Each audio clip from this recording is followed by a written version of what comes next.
our 3 judges scoring on a 10-point must system will be Marcus McDonald of England, Lisa Giampa, the world, RIEL, kwadro alas, CASIMERO.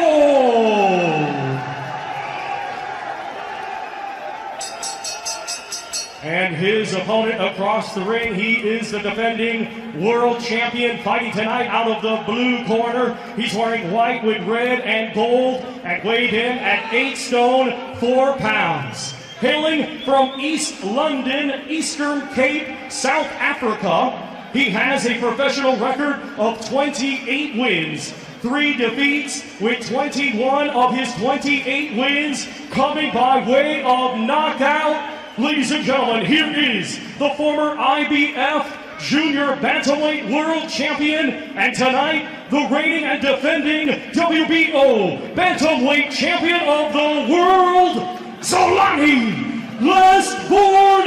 Tete!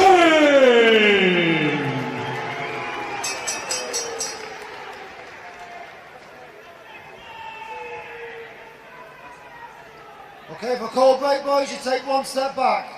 Don't throw any punches on the back of the head. Protect yourselves at all times. Touch gloves. Good luck, lads.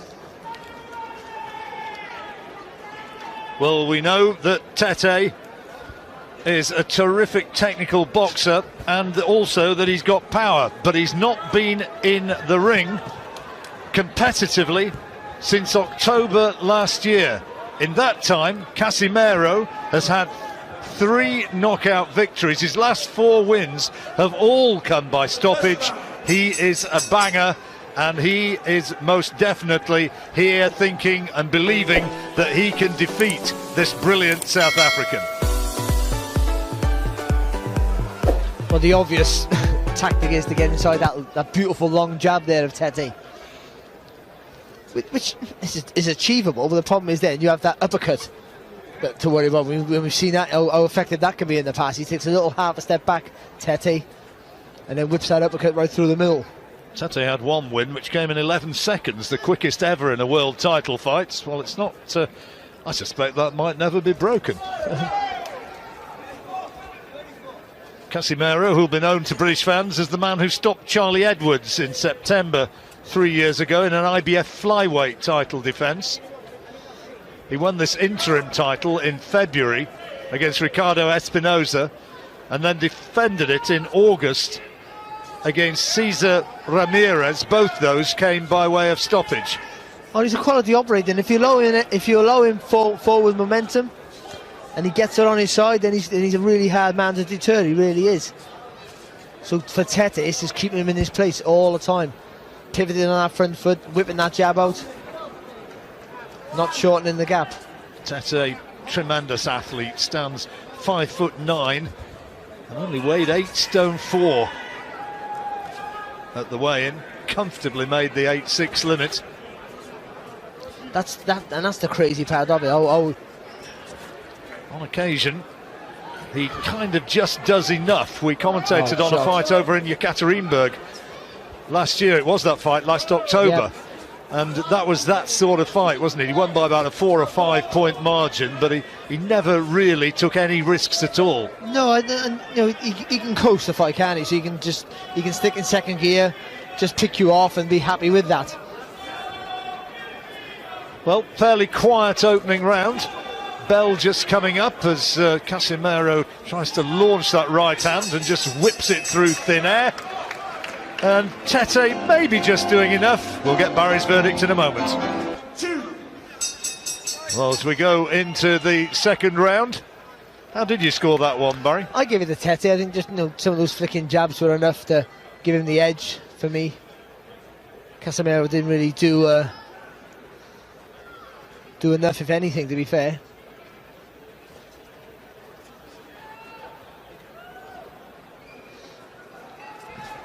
Quiet sort of opener, wasn't it?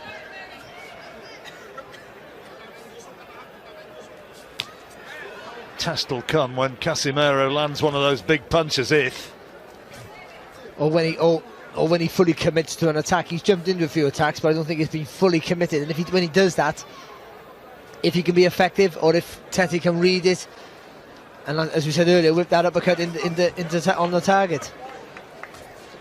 Casimero promoted by the legendary Manny Pacquiao.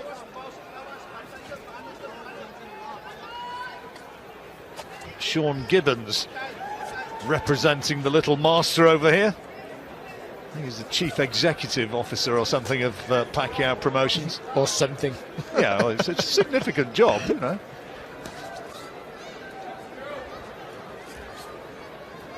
He introduced himself to me as that, and also as the president, so I'm not sure which it was.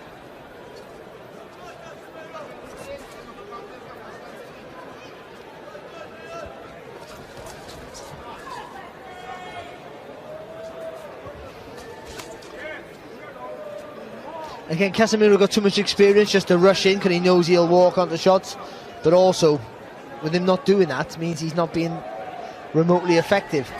And even though Tete's not doing enough, he should be doing a lot more with that right jab, to be fair.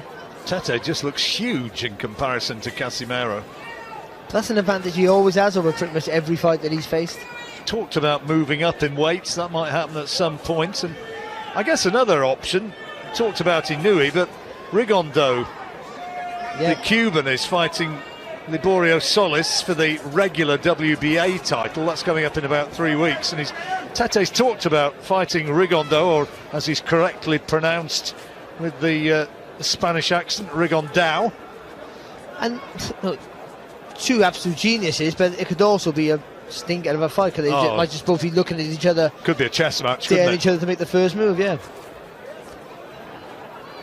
Which this is a little bit at the moment. Yeah, it is. You know, and again, Casimero's trying to attack, but short little right hand there. I thought it was half a head as well.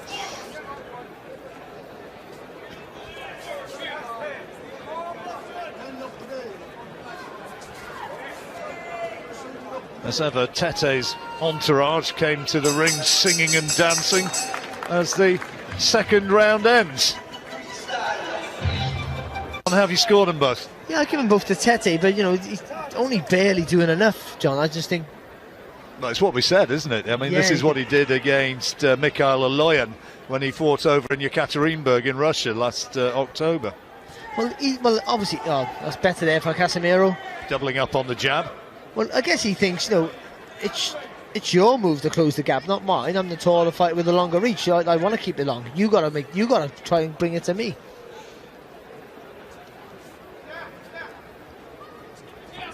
Bags of experience, though, Casimero.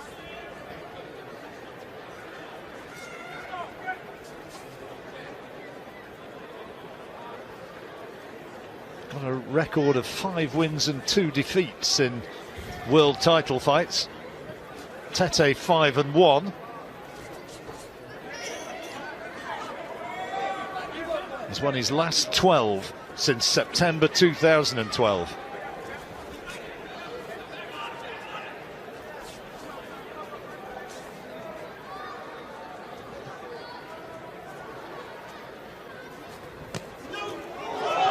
Oh, Casimero got him.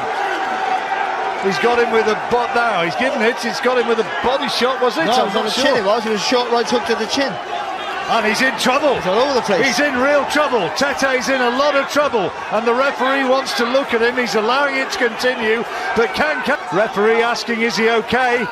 Casimero wants to finish it right here, right now. And finish it he has. The title changes hands in sensational fashion.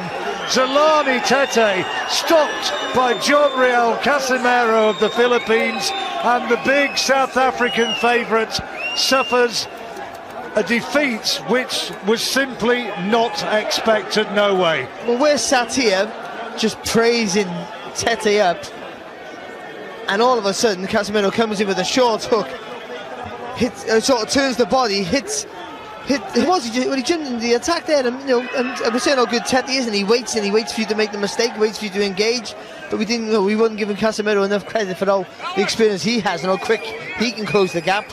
And it was a lovely short, powerful hook. Well, I think it was a right hook. It's a minute or more, maybe 2 minutes now since that punch was landed. It's only just now that Tete's got back to his feet. He was really badly stunned by You're this. going to see it now here. Nothing's happening. Then all of a sudden, look, he doubles up really quick, but the first one did all the damage, and he was gone. Well, so you see that? You can't see it there, but the referee. But it was a great shot. He stepped around, and the left foot's gone outside of the right foot of the southpaw. Oh, look at that, right on the temple. Right on the temple. Short little right hook, right on the temple. And he does it again, doubles it up again, but the first one did all the damage. He jumps in with a body shot, which initially I thought was what had done it, and then he lands with 2 right hands to the side of the head. And he's done. Now look at this now. There's nothing really clean, conclusive. He got caught on the top of the head there, Tete, but he wasn't recovered from the first one. The referee could have easily stepped in after the first knockdown. But the referee Steve Gray was right to step in there. Tete's not defending himself. His eyes were all over the place, and wow, what a win! Tete sitting down again on the stool in the ring, and he still looks very, very dazed by what's happened in there. Meanwhile, celebrations on the other side of the ring, hugs and kisses for a new champion. And Casimero, of course, now is a 3-weight world champion, having been a former light fly and flyweight world champion. And here he is, putting himself right into the mix. And they talked about Tete against Inoue. I wonder if